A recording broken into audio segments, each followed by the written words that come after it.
Hello दोस्तों, आज से हम शुरू करने जा रहे हैं अपना हिस्ट्री स्पेशल की क्लासें, जो कि हमारे नॉर्मली जो भी स्टेट या फिर कोई भी सेंट्रल गवर्नमेंट एग्जाम के पेपर आते हैं उनमें जो पूछे जाने वाले क्वेश्चन से रिलेटेड होगा। हम शुरुआत करेंगे इंडियन हिस्ट्री से। एक सेकेंड, हम जो बात करेंगे शुरुआत अपनी करेंगे वो करेंगे इंडियन हिस्ट्री से, क्योंकि हमारा मेन टॉपिक रहेगा जो वो बात होगी सिर्फ इंडियन हिस्ट्री से रिलेटेड। हम वर्ल्ड हिस्ट्री या फिर किसी और देश की हिस्ट्री से कोई भी हमारा रिलेशन नहीं होगा, क्योंकि हम गवर्नमेंट एग्जाम जो देंगे वो सिर्फ किसके होंगे, भारत के। ठीक है, अब बांग्लादेश के देने जाओगे तो पहले तो बांग्लादेश की सिटीजनशिप लेनी पड़ेगी। ठीक है, चलिए तो देखिए, सबसे पहले नॉर्मली जैसे लोगों ने क्लासिफाई किया है ना, मैं बिल्कुल वैसे ही करूंगा, लेकिन सिर्फ ये ध्यान में रखिएगा कि मेरा मेन पर्पस आपको सिर्फ वो फैक्ट्स याद कराने हैं जो नॉर्मली क्वेश्चन पेपर में आते हैं, या फिर एक कहानी की फॉर्म में वो सभी क्वेश्चन या फिर वो पूरी हिस्ट्री आपको दे देनी है जो मेनली पेपर में आती है। लेकिन इसका असल जिंदगी में क्या हो, उनके पीछे क्या रेशनल या फिर क्या घटना घटी थी, उससे मेरा कोई रिलेशन नहीं है। मैं जो सिर्फ इन्फॉर्मेशन आपको बताऊंगा वो सब सही होंगी, लेकिन उनके पीछे की स्टोरी जो मैंने अपनी तरफ से बनाई है वो होगी। तो उस स्टोरी को सिर्फ अपने समझने के लिए इस्तेमाल करना, किसी मेन पेपर या फिर जैसे यूपीएससी मेंस इन सब में मत लिखना, क्योंकि नंबर तो कटेंगे। ठीक है, चलिए देखिए, इंडियन हिस्ट्री मैंने 3 हिस्सों में क्लासिफाई किया जो ऐसे नॉर्मली हर कोई करता है। मैंने सबसे पहले क्या कहा कि भाई हमने सबसे पहले कहा एंशिएंट इंडिया। दूसरा हमने डिवाइड जो किया वो हमने करा था मेडिवल इंडिया। ठीक है, इंडिया समझ जाओगे इतना। और अगला जो हमने कराया वो है मॉडर्न इंडिया। हमने 3 इन हिस्सों में डिवाइडेड किया हुआ है। मैं भी टाइम पीरियड इनके बताऊंगा, बट टाइम पीरियड से पहले कुछ चीजें आपको जाननी होगी। हिंदी मीडियम्स, भारत के इतिहास, इसको हमने कहा प्राचीन भारत। एक सेकेंड मैं लिख देता हूं, प्राचीन भारत, मध्यकालीन भारत, और इसको हमने कहा आधुनिक भारत। ठीक है, अब अगर मैं बात करूं एंशिएंट इंडियन का, तो इसका जो टाइम पीरियड है वो अननोन, मतलब पता नहीं कब से, जब से हिस्ट्री नोट करना या फिर जब से ह्यूमन बीइंग है तब से लेके लगभग हमारा 712 एडी तक का पीरियड ही जो है वो एंशिएंट इंडिया में कंसीडर किया जाता है। अभी आप लोग ये कंफ्यूज मत होना जिन्हें पता नहीं है ये एडी, बीसी, सीई और बीसीई ये होते क्या है। मैं अभी शुरू करने से पहले जो मुझे थोड़ी बहुत रिक्वायरमेंट होगी, बेसिक चीज होगी, उन सभी चीजों को मैं डिस्कस करता जाऊंगा, तो इनसे परेशान मत होना। ये कुछ भी नहीं है, बस मेरे को 2 मिनट लग गया, सब समझा दूंगा मैं। ठीक है, चलिए मेडिवल इंडिया शुरू होता है 712 एडी से और लगभग चलता है ये 1707 एडी तक। मतलब जब भारत में मुस्लिमों का आक्रमण शुरू हुआ, यानी कि सक्सेसफुल जो अटैक किया गया मुस्लिमों की तरफ से 712 एडी में, वहां से लेते जब तक मुगल एम्पायर एकदम अपनी प्राइम फॉर्म, यानी कि औरंगजेब के टाइम तक का पीरियड हम इसमें कंसीडर करते हैं। ठीक है, अब मॉडर्न इंडिया में जो हम बात करेंगे वो हमारा टाइम पीरियड होगा तो 1707 से, लेकिन याद रखिएगा कि मुगल अब भी भारत में थे, लेकिन वो इतने पावरफुल नहीं थे, या फिर आप ऐसे समझिए कि इस टाइम पीरियड में अंग्रेजों का भारत में पावर या फिर बिजनेस के थ्रू अपनी पावर या मिलिट्री स्ट्रेटजी जो थी उन्होंने बहुत बढ़ा ली थी। तो 1757 से लेके हम जब तक हमें आजादी नहीं मिलती तक का टाइम पीरियड हम मॉडर्न इंडिया में कंसीडर करते हैं। ठीक है, इसमें भी हमने कुछ क्लासिफिकेशन कर रखा है। जैसे हम बात करेंगे पहले 1707 से मॉडर्न इंडिया से लेकर 1857 तक। इस टाइम पीरियड में हम क्या बात करेंगे, इस टाइम पीरियड में हमारा बात होगा कि जब भारत में ब्रिटिश पावर या अंग्रेजों की पावर बढ़ रही थी। 1857 से क्या होगा कि सीधा रूल ही अप्लाई हो गया, मतलब विक्टोरिया या फिर जो ब्रिटिश की क्वीन थी उनका सीधा रूल ही अप्लाई हो गया। ठीक है, अब देखिए मैं शुरुआत कैसे करने जा रहा हूं वो भी समझो। देखो मैं याद करने के लिए बताता हूं, एंशिएंट इंडिया याद रखना, हम इसे कहते हैं हिंदू रूल, क्योंकि इस टाइम पीरियड में जितने भी रूल करने वाले मेजर रूलर या पावरफुल रूलर थे वो मेनली हिंदू कम्युनिटी से बिलोंग किया करते थे। मेडिवल इंडिया जो हम पढ़ेंगे इसमें जो भी हमारे रूलर थे वो मेनली मुस्लिम कम्युनिटी से बिलोंग किया करते थे, इसलिए आप इसे मुस्लिम रूल भी कह सकते हैं, इसको हिंदू रूल कहेंगे और इसको हम कहेंगे ब्रिटिश रूल, क्योंकि अब ब्रिटिश का मॉडर्न इंडिया में ज्यादा रूल शुरू हो गया था। ठीक है, एक और क्लासिफिकेशन आप चाहें तो कर सकते हैं, एक और क्लासिफिकेशन जो है वो हो सकता है मॉडर्न इंडिया के बाद हम पढ़ेंगे कंटेम्प्रेरी इंडिया। ठीक है, वो हम बाद में डिस्कस करेंगे अगर टाइम बचता है, या फिर एक सेकेंड अगर टाइम होगा तो हम डिस्कस करेंगे कंटेम्प्रेरी इंडिया, मतलब भारत की आजादी से लेके अपने आप को एक समृद्ध बनाने तक का समय, यानी कि 1947 से लेके 1962 तक, जब तक हमारे नेहरू जी जिंदा थे तब तक का टाइम पीरियड हमने कहा कंटेम्प्रेरी इंडिया में हम पढ़ेंगे। ठीक है, चलिए अब मैं शुरुआत किससे करने जा रहा हूं, यानी कि हम जो शुरुआत किससे करेंगे, देखो सबसे ज्यादा मजा जो है मेडिवल इंडिया में आता है, क्योंकि मेडिवल इंडिया एक ऐसा पीरियड है जिसमें सबसे ज्यादा हमें,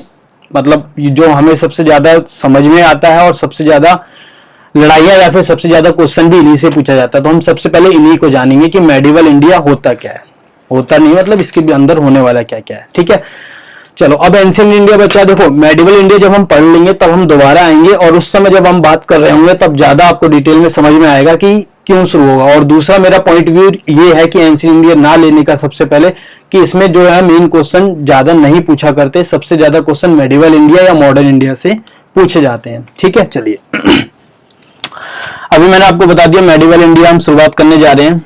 ठीक है, ये पूरी स्पेलिंग आप लोग लिख लेना, इतने समझदार आप लोग हैं।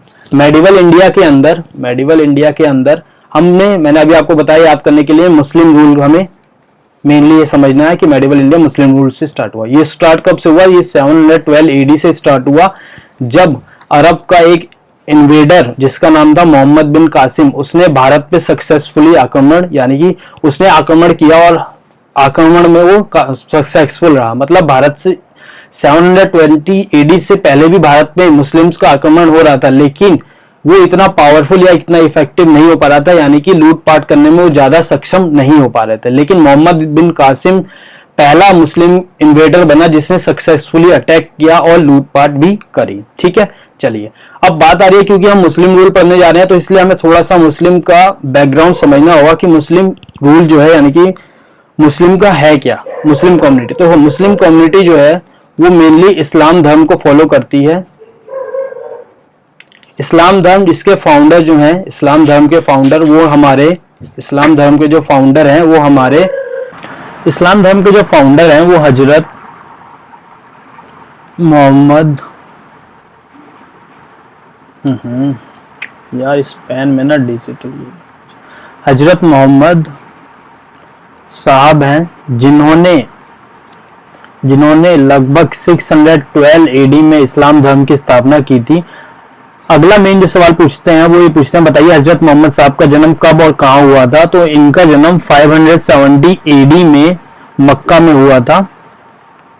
ठीक है, अब इन्हीं से रिलेटेड एक और चीज होती है, जो होती है कब है, वो है 622 एडी में ये मक्का से मदीना शिफ्ट होते हैं। और उसके पीछे कई रीजन है। कुछ लोग कहते हैं वो इस्लाम धर्म का प्रचार करने के लिए मक्का से मदीना की तरफ गए थे। कुछ लोगों का मानना है कि उन्हें आसपास के जो राज्य थे या जो रूलर थे उनकी तरफ से धमकियां या थ्रेट मिल रहे थे, जिसकी वजह से उन्हें ये जो है अपना यहाँ से मक्का से मदीना की तरफ जाना पड़ा। मक्का से मदीना जब जाने का जो जर्नी है उसको जो कहा जाता है वो कहा जाता है हिजारत। ठीक है, अब क्योंकि इन्होंने 622 एडी में ये किया था, इसीलिए इस्लाम में जो कैलेंडर फॉलो होता है वो हिजरी संवत किया होता है और उसकी स्थापना भी 622 एडी में ही हुई थी। एक सेकंड में स्पेलिंग जरा सही कर दूं संवत की। अब मैं बोलता जा रहा हूँ ना, आप साथ के साथ लिखते रहो ताकि आपको क्लियर रहेगा, क्योंकि अब जैसे मैं लिख रहा हूँ ना वैसे ही लिख रहा हूँ। एक पिक्चर बनाने की कोशिश करो माइंड में, सारी चीजें अपने आप क्लियर हो जाएगी। ठीक है, पॉइंट्स में लिखने की जरूरत नहीं है, जैसे मैं बता रहा हूँ बिल्कुल वैसी करते जाओ। मुस्लिम मेनली क्या थे, इस्लाम धर्म को फॉलो करते थे। इस्लाम धर्म के फाउंडर कौन है, हजरत मोहम्मद साहब, जिनका जन्म 570 एडी में मक्का में हुआ था। इन्होंने 612 एडी में मक्का की स्थापना की थी। एक और मेन क्वेश्चन आता है कि इनको इनलाइटमेंट जो मिला था, यानी कि हजरत मोहम्मद साहब को इनलाइटमेंट कहाँ मिला था, वो इन्हें हीरा केव में मिला था और इनके पहले अनुयायी इन्हीं के दामाद अली साहब बने थे। ठीक है, चलिए इतनी बात याद रहेगी। चलो अब थोड़ा सा और आगे चलते हैं और शिया सुन्नी और सूफीज्म के बीच की क्या रिलेशन है वो भी थोड़ा सा जान लेते हैं, बिकॉज थोड़ा सा हमें कहीं ना कहीं यूज करने को मिल सकता है, खासकर जब दिल्ली सल्तनत की अंत चल रहा हुआ, यानी कि सैयद ब्रदर में। ठीक है, चलिए तो देखिए 632 लगभग यानी कि 632 एडी के आसपास में हजरत साहब की मृत्यु हुई और अब इनके बाद जो अगला इस्लाम धर्म का प्रचारक था वो बनना तय होना था। अब इसी बात पे हजरत साहब डाइड कि इनके बाद इस्लाम धर्म का असली उत्तराधिकारी या इस्लाम का प्रचारक कौन बने, इस बात पे मुस्लिम धर्म के फॉलोवर थे या इस्लाम धर्म के जो अनुयायी थे उनके बीच में एक तरह से मतभेद खड़ा हुआ। क्यों? अब हुआ ये कि कुछ लोग कहते हैं कि हजरत साहब के बाद उन्हीं के दामाद यानी कि अली ही असली इस्लाम के प्रचारक यानी कि धर्म प्रचारक माने जाएंगे, लेकिन कुछ लोगों का मानना था कि उनके फॉलोवर अबू बकर ही हमारे अगले इस्लाम धर्म के प्रचारक होंगे। अब जिन्होंने अली साहब को अपना पहला हजरत साहब के बाद इस धर्म का इस्लाम का प्रचारक माना, उन मुस्लिमों को कहा गया शिया मुस्लिम, ठीक है। और जिन्होंने अबू बकर को अपना पहला वो इस्लाम धर्म का प्रचारक माना, उन्हें कहा गया सुन्नी मुस्लिम, ठीक है। ये बात क्लियर रहेगी क्या कि जब इस्लाम एक सेकंड आई थिंक नहीं ये कट नहीं रहा, ठीक है। जब हजरत साहब की मृत्यु लगभग 632 एडी में हुई तो इस्लाम के जो फॉलोवर थे वो दो ग्रुप में बढ़ गए, यानी कि जो उनके बीच में मतभेद खड़ा हुआ। पहला जिन्होंने कहा कि अली साहब ही असली इस्लाम धर्म के प्रचारक माने जाएंगे, लेकिन कुछ लोगों का मानना था अबू बकर ही असली प्रचारक माने जाएंगे, ठीक है। अब इसी बात पे जिन्होंने अली साहब को पहला मतलब हजरत साहब के बाद माना उनको कहा गया शिया मुस्लिम, और जिन्होंने अबू बकर को पहला माना उनको कहा गया सुन्नी मुस्लिम। हालांकि हुआ ये कि जिन्होंने अबू बकर को माना मतलब एक उपाधि बनाई गई खलीफा, जो हजरत साहब के बाद जितने भी इस्लाम धर्म के प्रचारक होंगे उन्हें खलीफा के नाम से कहा जाएगा। सुन्नी मुस्लिमों ने अबू बकर को अपना सबसे पहला माना, उसके बाद इन्होंने उमर को कहा अपना दूसरा खलीफा, और तीसरा इन्होंने खलीफा जो माना वो था उस्मान को, और चौथा खलीफा इन्होंने माना अली साहब को। और ये बात नॉर्मल क्योंकि इन्होंने सुन्नी मुस्लिमों ने कहा कि अली साहब जो हैं वो इस्लाम के खलीफा हैं, लेकिन वो पहले नहीं चौथे खलीफा होंगे, ठीक है। यहां तक सारी चीजें सब कुछ नॉर्मल चल रहा था, दोनों कम्युनिटी के बीच में थोड़ा बहुत मतभेद था, लेकिन सब कुछ मतलब पीसफुली हैंडल किया जा रहा था, आपस में लोग कोऑर्डिनेट करके दोनों कम्युनिटी रह रहे थे। लेकिन जब अली साहब के बाद इन्हीं के बेटे हुसैन जो अगले खलीफा बनने वाले थे या बनने जाने वाले थे, इन्हीं को बगदाद में एक रूलर हुआ करता था उस टाइम जिसका नाम था अब्बासी। देखिए ये एग्जाम के पॉइंट ऑफ व्यू से मुझे नहीं लगता जरूरी है, लेकिन थोड़ा बहुत जरूरी है कि पता चले कि शिया सुन्नी और सूफीज्म के बीच में क्या मतभेद है, ताकि आप ज्यादा क्लियरली समझ सके, ठीक है। अब्बासी नाम का बगदाद में एक रूलर हुआ करता था। जब उसे ये पता चला कि अली साहब के बाद उन्हीं के बेटे हुसैन अगले खलीफा बनने वाले हैं, तो अब्बासी ने शिया मुस्लिम के पास एक शिया कम्युनिटी के पास एक मैसेज भिजवाया कि आप हुसैन को मेरे पास भेजिए, मुझे उनसे कुछ जरूरी बातें या कुछ विचार विमर्श करना है। और शिया मुस्लिम ने ये बात हुसैन साहब को पहुंचाई, लेकिन शिया मुस्लिम को इस बात का कोई आइडिया नहीं था, या फिर कुछ भी कहिए कि उन्हें अब्बासी का मेन इरादा क्या था हुसैन साहब को बुलाने का। जब उन्होंने बताया कि अब्बासी का ये मैसेज आया है कि वो आपसे मिलना चाहते हैं और कुछ जरूरी बात या कुछ आपसे विचार विमर्श करना चाहते हैं, तो हुसैन साहब रेडी हो गए, मतलब मान गए, और वो बगदाद चले गए। अब्बासी ने जब उन्हें बगदाद में आए और उनसे उन्होंने धोखे से हुसैन साहब को मार दिया, ठीक है। जब ये बात सुन्नी कम्युनिटी को पता चली कि हुसैन साहब की मृत्यु हो गई और उसके पीछे अब्बासी यानी कि जिसने संदेशा भेज के शिया मुस्लिम के थ्रू हुसैन साहब को अपने राज्य में बुलाया, सुन्नी मुस्लिम ने इसका सबसे मेन जो ब्लेम डाला कि शिया मुस्लिम ही हुसैन साहब की मृत्यु के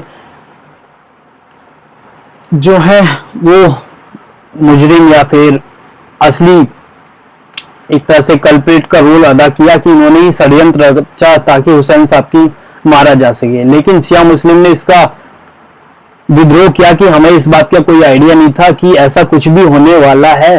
और जब इन दोनों के बीच में मतभेद बढ़ा तो ये एक जंग का रूप लेने लगा, और दोनों के बीच में शिया और सुन्नी के बीच में एक तरह से युद्ध का माहौल क्रिएट हो गया, और जिसमें दोनों तरफ से काफी लाइफ जाने लगी या फिर काफी मतभेद बढ़ने लगा, तो क्योंकि सुन्नी मुस्लिम मानते थे कि शिया मुस्लिम ही असली जो मेन कल्प्रिट है जिन्होंने हुसैन साहब की मृत्यु में मेन रोल अदा किया था, लेकिन शिया मुस्लिम ये बात मानते थे कि हमें इस बात का कोई आइडिया नहीं है कि बगदाद में अब्बासियों ने किस लिए बुलाया था, इसीलिए क्योंकि हुसैन साहब की मृत्यु का दुख हमें भी है, इसीलिए हम हर साल मुहर्रम त्योहार मनाते हैं, जिसमें हम अपने हुसैन साहब की मृत्यु की शहीदी का शोक मनाते हैं। याद रखिएगा कि मुहर्रम जो फेस्टिवल है वो सिर्फ शिया मुस्लिम मनाते हैं, सुन्नी मुस्लिम नहीं मनाते, ठीक है।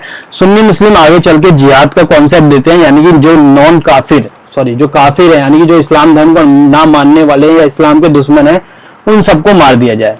जब इन दोनों के बीच में ये फाइट जो थी टाइम पे पहुंच गई या एकदम चरम सीमा पे थी, तो इन्हीं दोनों कम्युनिटी में से कुछ लोगों का मानना था इस तरीके से तो हम इस्लाम धर्म को ही खत्म कर देंगे, आपस में जो मतभेद है उन्हें हम प्यार मोहब्बत से न सुलझा के जंग का रूप दिए जा रहे हैं। तो दोनों कम्युनिटी में से कुछ लोग निकल कर आए और उन्होंने कहा कि हम इस्लाम धर्म को मानते हैं और इसमें हम सिर्फ अल्लाह की बातों को या अल्लाह को ही अपना प्राइम यानी ये अपना मेन मुख्य वो मानते हैं, और हम अल्लाह की इबादत करेंगे और इबादत ऐसे करेंगे कि उन्हें हम अपना महबूब मानेंगे, इसीलिए और महबूब मानेंगे और उनकी इबादत में या उनकी पूजा में हम गजले या फिर कवालियां गाएंगे। और इसीलिए सूफीज्म जो था एक नया कम्युनिटी बनकर उभरी, जिसमें शिया मुस्लिम के कुछ लोग और सुन्नी मुस्लिम के लोग शामिल हो गए, जिनका मेन पर्पस ये था कि हम अल्लाह की इबादत करेंगे और इबादत ऐसे करेंगे कि हम उन्हें अपना महबूब मान के उनके लिए गजलें, कवाली और गीत, डांस कुछ फॉर्म में करके करेंगे, ठीक है। इस तरीके से शिया सुन्नी और सूफीज्म मुस्लिम का जो है वो उदय हुआ, ठीक है। बात यहां तक क्लियर रहेगी। शिया सुन्नी सूफीज्म यानी कि कैसे तीनों का क्लियर हुआ, एक मुस्लिम कम्युनिटी कैसे तीन हिस्सों में विदिन मतलब मुस्लिम के अंदर ही तीन हिस्सों में कैसे डिवाइडेड है, ठीक है। ओके, चलिए यहां तक की बातें क्लियर है। अब जब हम आ जाते हैं अपना जो हमें जरूरत है मेडिवल इंडिया के लिए, देखिए मेडिवल इंडिया हम शुरू तो मेनली कर रहे हैं 712 एडी से। अभी तक जो हमने बात करी थी वो सिर्फ इतना था कि मुस्लिम कम्युनिटी का एक थोड़ा सा बैकग्राउंड हमें जानना था कि क्या क्या मेन पॉइंट्स हैं जो एग्जाम के पॉइंट ऑफ व्यू से आ सकती हैं, ठीक है। 712 एडी में मैंने अभी आपको थोड़ी देर पहले बताया था कि मुस्लिमों का आक्रमण भारत में सब उससे पहले भी हो रहा था, 712 एडी से भी हो रहा था, लेकिन 712 एडी में मोहम्मद बिन कासिम नाम का अरब का एक इन्वेडर जो सक्सेसफुल हुआ भारत में आक्रमण करके लूटपाट करने में। अब सवाल ये उठता है कि मुस्लिमों का ही आक्रमण भारत पे क्यों हो रहा था। तो भारत का जो एंशिएंट इंडिया में हम एक पीरियड पढ़ेंगे गुप्ता डायनेस्टी, जो लगभग 400 एडी के आसपास थी।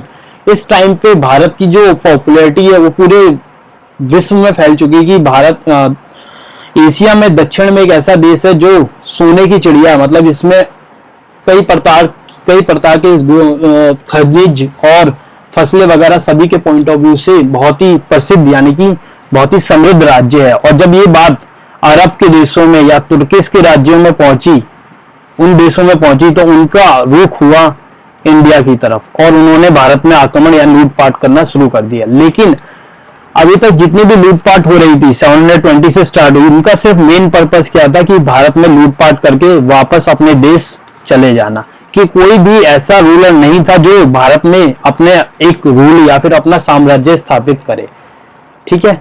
चलो अब बात कर लेते हैं थोड़ा सा ये एडी और बीसी, सीई और बीसीई क्या है। बहुत देर शुरू कर रहा हूं लेकिन ज्यादा जरूरी नहीं है, सुन लो क्या है। देखो हमें हिस्ट्री पढ़नी थी लेकिन हमें टाइम पीरियड डिवाइड करना था। अब हर कोई अपने हिसाब से चलाने लगा, जैसे कुछ ईसा पूर्व चलाएं, कुछ क्योंकि अलग अलग कैलेंडर चल रहे थे। इन सब चीजों को क्योंकि हमें पता है मुस्लिम्स कम्युनिटी कौन सा फॉलो करते हैं, वो है हिजरी संवाद फॉलो करते हैं। हिंदू जो फॉलो करते हैं वो विक्रम संवाद फॉलो करते हैं, और क्रिश्चियन जो फॉलो करते हैं वो फॉलो करते हैं अपना ईसाई, जो यानी कि जो यहाँ पे जिस ईयर में जीसस क्राइस्ट का जन्म हुआ था उन्होंने या उस टाइम पीरियड को इन्होंने अपना बेस मान के अपना नया कैलेंडर बनाया। एडी का मतलब होता है एनो डोमिनी, कई बार यही आपको एमसीक्यू में मिल जाता है। और बीसी का मतलब होता है बिफोर क्राइस्ट, ठीक है। अब ये हुआ क्या कि मेनली इस्लाम का जो क्रिश्चियन रिलीजन था वो सबसे, उनका कैलेंडर सबसे ज्यादा पूरे विश्व में फैला, यानी कि ज्यादा फॉलो हुआ, क्योंकि ब्रिटिश जो क्रिश्चियन को धर्म को फॉलो करते थे उन्होंने लगभग पूरे विश्व पर एक तरह से राज्य किया, या क्रिश्चियन का पूरी तरह से क्रिश्चियन का एक तरह से उन्होंने प्रसिद्धि या फिर विस्तार किया। ठीक है, तो उन्होंने कहा कि जहां पे जीसस क्राइस्ट का जन्म हुआ उन्होंने इस पीरियड को टाइम कंसीडर किया अपना कॉमन इरा। ठीक है, ये सीई का मतलब जो होता है वो कॉमन इरा होता है, और बीसीई मतलब उन्होंने कहा कि बिफोर कॉमन इरा। और अगर आपको मैं इस टर्म्स में समझाऊं तो इन्होंने जीसस क्राइस्ट के पहले के टाइम पीरियड को कंसीडर किया बीसी, और जीसस क्राइस्ट के जन्म के बाद का जो टाइम पीरियड था उसे कहा एडी। इससे हम जितना आगे जाएंगे टाइम पीरियड इंक्रीज होता जाएगा, और सेम इसी से इधर जितना जाएंगे उस तरीके से, मतलब जैसे आपने नंबर लाइन देखी होगी, अगर आपने इंटीजर्स में नंबर प्लॉट किए होगी तो इस तरीके से नेगेटिव नंबर बढ़ते थे और इधर पॉजिटिव बढ़ते थे, लेकिन यहाँ पे ईयर वाइज में दोनों तरफ ही पॉजिटिव नंबर बढ़ते जाएंगे। बस फर्क क्या होगा कि हम उसे डिनोट कुछ अलग यूनिट से कर रहे होंगे। लाइक जीसस क्राइस्ट से पहले का टाइम पीरियड हम लेंगे बीसीई, और उससे आगे मतलब after the birth of Jesus Christ हम टाइम लेंगे एडी में। ठीक है, ये याद रखना, इन तीनों में चारों की जो डेफिनेशन है, AD anno domini, BC before Christ, CE common era, और बीसीई यानी कॉमन बिफोर कॉमन इरा, ये कई बार आपको एज अ क्वेश्चन आ जाता है। ठीक है, अभी हमें जानना क्या है वो अब समझो। हमने तो ये पर जान लिया कि 712 एडी में मोहम्मद बिन कासिम नाम का अरब का एक इन्वेडर जिसने भारत पे सक्सेसफुली आक्रमण किया, लेकिन उसने जो आक्रमण किया था ना वो सिंध रीजन पे किया था। ठीक है, अब से जो हम ज्यादा पढ़ेंगे आगे, मतलब कि सबसे ज्यादा आक्रमण हमें जो दिखेंगे वो या तो अरब से होंगे या फिर तुर्की से होंगे। तो हमें पहले जानना पड़ेगा कि यहीं से ज्यादा आक्रमण क्यों हो रहे थे, क्योंकि भारत की पॉपुलैरिटी पूरे विश्व में फैल चुकी थी, तो बाकी जगह से क्यों नहीं हो रहे थे। तो देखो, मुझे इंडिया का मैप चाहिए होगा एक, देखो ये ज्योग्राफिकल मैंने मैप लिया है, और इस चीजों को थोड़ा ध्यान से समझना। देखो, भारत का जो नॉर्थन रीजन है ये लगभग पहाड़ों से घिरा हुआ है, और पहाड़ों से घिरा हुआ है, तो अगर आप वर्ल्ड का मैप देखोगे ना, इससे इधर ये जो तिब्बत एरिया या इससे आगे का प्लेन रीजन है, तो यहाँ से भारत पे चढ़ाई करना यानी कि भारत में एंट्री लेना एक बड़ी आर्मी के साथ पॉसिबल नहीं है। ठीक है, और अगर मैं इधर आऊं ईस्ट साइड में, तो यहाँ के एरिया में कुछ जगह जमीन सपाट है और कुछ जगह खाइया या वैलियां बनी हुई है, मतलब पहाड़ी इलाका कुछ इस फॉर्म में है, और इस एरिया में उस टाइम पे बहुत ज्यादा जंगल यहाँ हुआ करते थे, तो किसी आर्मी के लिए फिजिबल नहीं होगा कि वो इन चढ़ाई को पार करे और उसके बाद ये जंगलों को काटते हुए भारत में एंट्री ले। ठीक है, और भारत जो था वो लगभग म्यांमार का एरिया या बर्मा जिसे हम कहते थे पहले, उस वहां तक फैला हुआ था। सिर्फ एक यही रीजन था जो प्लेन था, मतलब पूरी एक आर्मी के साथ चाहे तो कोई चढ़ाई कर सकता था। अब अगर आप यहां से इधर जाओगे तो इस एरिया में लगभग आपको दिखेगा क्या, आपको यहाँ अफगानिस्तान मिलेगा, उससे आगे थोड़ा सा आप जाओगे तो आपको जो हमारे अरब है, तुर्की से, वो सब एक प्लेन रीजन है, मतलब पूरी एक बड़ी आर्मी आराम से इंडिया में मूव कर सकती है। और बात रही हमारे साउथ की, तो साउथ में सिर्फ एक देश श्रीलंका है, और बाकी हम तीन तरफ से समुद्र से घिरे हुए हैं, तो इधर से तो कोई आर्मी का आना फिजिबल नहीं है। हालांकि जो ब्रिटिश की आर्मी आई थी वो समुद्री मार्ग से आई थी, लेकिन उसमें सबसे मेन रोल अदा जो हुआ था वो उन्होंने सबसे पहले बिजनेस करने के लिए भारत में आए थे, और धीरे धीरे उन्होंने अपनी आर्मी जो थी वो भारत में डेवलप करी, और बाहर से जो ब्रिटिश यानी इंग्लैंड से जो लेकर आए थे। ठीक है, तो कुल मिलाकर क्या है कि सबसे ज्यादा आक्रमण हमें इसी रीजन से मिलेंगे, मतलब ये जो पाकिस्तान रीजन प्रेजेंट डे है उस समय भारत का एक पार्ट हुआ करता था, जिसमें सिंध, मुल्तान और भी मतलब हमारे कई देश जो राज्य उस समय जो भारत पाकिस्तान के हिस्सा है वो भारत में प्रेजेंट किया करते थे, जो हमारा एंशिएंट इंडिया था। ठीक है, यहां तक बात क्लियर है, क्योंकि हमारे यहाँ पे पहाड़ी इलाका है, लगभग पूरा ये रीजन पहाड़ों से घिरा हुआ है, तो कोई भी आर्मी को यहाँ से एंट्री लेना फिजिबल नहीं है। यहाँ समुद्र है तो समुद्री मार्ग से आना इम्पॉसिबल है, क्योंकि उस टाइम पे भारत की समुद्री मार्ग से यात्रा करने की खोज नहीं हुई थी।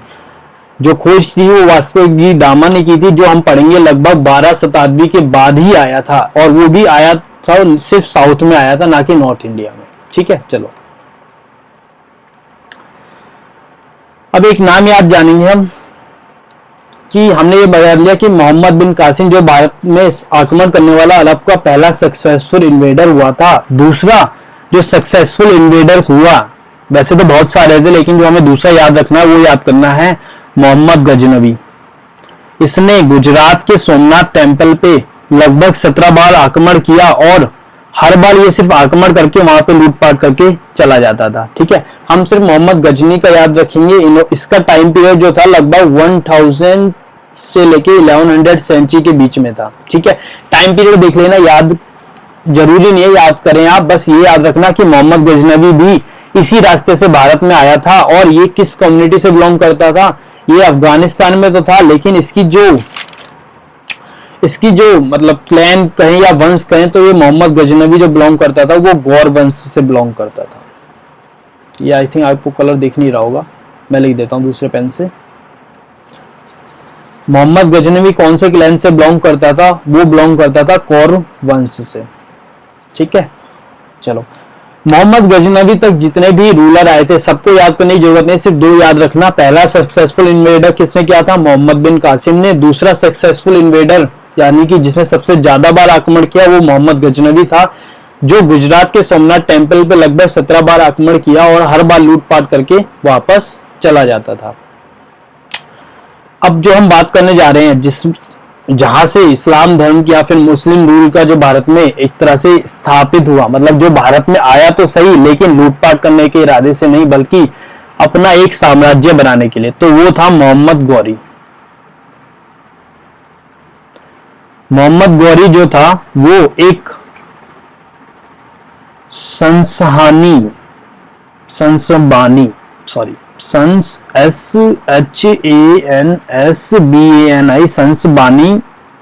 तुर्किश क्लैन से या वंश से बिलोंग किया जा करता था। एक बार मैं सही से लिख देता हूं ताकि आप लोग को भी क्लियर हो जाए। देखो मैं सारी चीजें बता रहा हूं, आपको वही चीजें याद रखनी है और एक्स्ट्रा अगर आपके पास टाइम हो तो लूसेंट पकड़ लेना या कोई भी स्टैटिक जीके की बुक पकड़ के एक बार रिवाइज कर लेना, सिर्फ वही इंफॉर्मेशन मिलेगी जो मैं आपको बता रहा हूं। मोहम्मद गौरी जो था वो किस क्लैन या फिर किस कम्युनिटी से बिलोंग किया करता था, तो वो संसबानी तुर्किश कम्युनिटी से बिलोंग किया करता था। कई बार ये आपको मिल जाएगा क्वेश्चन, खासकर जब आप कोई स्टेट एग्जाम देने जा रहे होंगे, खासकर बिहार में, वहां पे कई बार ऐसे क्वेश्चन पूछ लेता है। एक सेकेंड, स्पेलिंग मैंने गलत लिख दिया।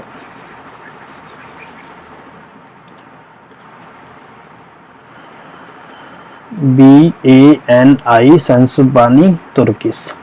ठीक है, इसका जो टाइम पीरियड था, मतलब हम वैसे तो इसका हमें जन्म उसकी जरूरत है नहीं, हमें सिर्फ इतना जानना है कि इसने भारत पे जो आक्रमण किया था वो कब से करा था। तो इसने 1175 से 1206, मतलब जब तक मरा नहीं तब तक का टाइम पीरियड हमें सिर्फ जानना है। उससे पहले का उसने क्या किया, मतलब जन्म कैसे कैसे ये एक राजा बना, उसका सबकी हमें कोई जरूरत नहीं है। एक्स्ट्रा टाइम पड़े तो खूब कोई पकड़ लेना, हिस्ट्री ऑप्शनल की किताबें उसमें मिल जाएगा, लेकिन उससे क्वेश्चन नहीं पूछता। जो क्वेश्चन पूछा जाता है वो यहाँ से पूछा जाता है, इस टाइम पीरियड से जो हम देखने वाले हैं। सबसे पहला इससे पूछा जाता है कि इसने लगभग 1175 में ही जो भारत में इसने सबसे पहला आक्रमण किया था वो किया था मुल्तान पे। ठीक है, ये भारत पे इसका पहला आक्रमण था। और मैंने आपको पहले ही बताया था कि मोहम्मद गौरी की हम लाइफ से सिर्फ वो पार्ट पढ़ रहे हैं जो भारत से रिलेटेड है। उससे पहले क्या हुआ, इसका कहाँ जन्म हुआ, वो सब चीजें हमारे काम की नहीं है। अगर आपके पास एक्स्ट्रा टाइम हो तो किसी भी एनसीईआरटी की बुक या फिर कोई भी हिस्ट्री ऑनर्स की किताब उठा लेना, उसमें आपको ये चीजें मिल जाएगी। लेकिन वो एग्जाम के पॉइंट ऑफ व्यू से जरूरी नहीं, इतना डिटेल में कोई क्वेश्चन पूछता नहीं है, लेकिन ये आपके ऊपर है। ठीक है, इसने अपना पहला अटैक जो था वो मुल्तान पे किया था, लेकिन इस समय 1175 में जो मुल्तान पे रूल कर रहे थे वो थे कर्माठी मुस्लिम। ठीक है, बस इतना याद रखिएगा कि इसका पहला आक्रमण 1175 में था जो भारत के मुल्तान एरिया पे किया था। और इसने भी भारत में एंट्री कहां से ली थी, वो जो ये पाकिस्तान वाला रीजन है आज के समय में, वहां से एंट्री ली थी। जितने भी आक्रमण हम पढ़ेंगे वो मेनली इसी रीजन से होंगे। ठीक है, अब दूसरा बात हो कि 1175 में जब इसने अपना पहला आक्रमण किया और सक्सेसफुल रहा और इस पे इसने रूल किया, उसके 3 साल बाद एक आर्मी इसने खड़ी करी और लगभग 1178 में इसने भी वही करने की सोची जो मोहम्मद गजनवी 17 बार किया।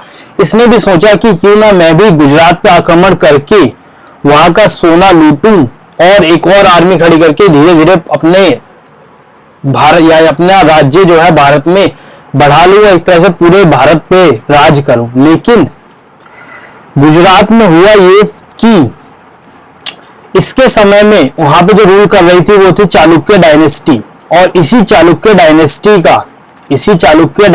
का एक रूलर हुआ करता था जो सबसे फेमस है इस डायनेस्टी का, वो था भीम सेकंड, जिसको मूल राज सेकंड के नाम से भी जाना जाता है। ये इस डायनेस्टी का सबसे ब्रेव रूलर हुआ करता था, और जब मोहम्मद गौरी ने गुजरात यानी कि इनके रीजन पे आक्रमण किया तो मोहम्मद गौरी ने इसका काउंटर अटैक किया और अपनी आर्मी के साथ इस पे हमला किया। जैसे तैसे मोहम्मद गौरी जब देखा कि मैं हार रहा हूं तो वो अपनी बची कुची सेना लेके वहां से भाग गया, लेकिन भीम सेकंड ने उनका पीछा किया और दोनों का एक यानी कि लड़ाई लड़ी गई माउंट एबू में, जिसमें मोहम्मद गौरी की हार हुई और मूलराज सेकंड की जीत हुई। इस लड़ाई में भीम सेकंड ने जितना भी वॉर का कोर्स था वो सब लिया और मोहम्मद गौरी को जीवन दान देके छोड़ दिया। इसके बाद इसने गुजरात पे दोबारा आक्रमण करने की नहीं सोची, लेकिन इसने किया क्या, इसने 1179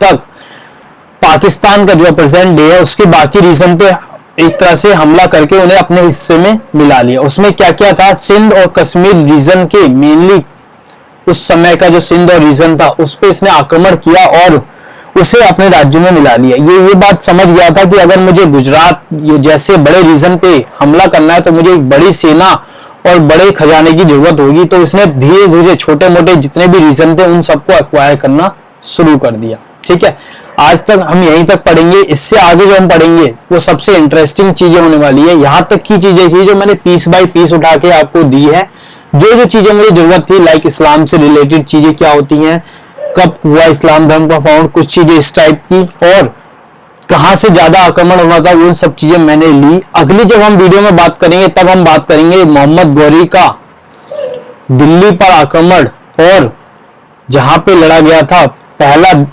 फर्स्ट बैटल ऑफ तराइन। हम बात करेंगे अगली वीडियो में। आज ही के लिए हम बस इतना सब जानते हैं कि इसने 1178 में भीम सेकंड से हार के बाद इसने सिंध और कश्मीर को अगले साल अपने राज्य में मिला लिया और एक बड़ी सेना की तैयारी में लग गया। इसके बाद यहाँ के बाद की स्टोरी जो बहुत ही इंटरेस्टिंग होने वाली है, क्योंकि यहाँ के बाद जो है एक अलग अलग तरह की स्टोरी मैंने बना रखी है जो आपको सुनने में मजा भी आएगा और मुझे पढ़ाने में भी बड़ा मजा आएगा, क्योंकि मैंने भी इसको ऐसे ही याद किया है। और किसी राजा से अगर आपको ज्यादा लगाव हो तो बुरा मत मानना, क्योंकि मेरे लिए ये हिस्ट्री है और मैं सिर्फ इसे एक एग्जाम के पॉइंट ऑफ व्यू से देख के पढ़ रहा हूँ और आपको भी वही चीजें याद कराने की कोशिश कर रहा हूँ, ताकि स्टैटिक जीके से अगर कोई क्वेश्चन आए तो आप भी उसे मेरी तरह ही सक्सेसफुली कर सके। ठीक है, चलिए अगली वीडियो में हम बात करेंगे मोहम्मद गौरी की इससे आगे का समय। याद रखिएगा मोहम्मद गौरी का समय क्या था, 1175 से लेके 1206 तक। ठीक है, चलिए धन्यवाद।